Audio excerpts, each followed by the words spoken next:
Hello, I'm going to show you how to block a 20 round Springfield Prodigy mag down to 10 rounds with one of our Prodigy 1020 blocks. First off, take a punch, knock in the base plate and locking plate, remove the base plate, take out the locking plate, set that aside, take out the spring, take out the follower.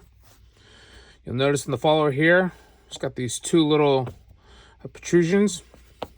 And in the block, you'll have these two little indents for those to kind of lock into one another.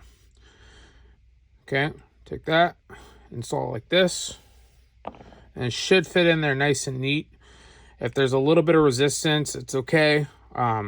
Once it installs, the pressure of the spring and it all back together will fix any kind of little fitment issues you might have.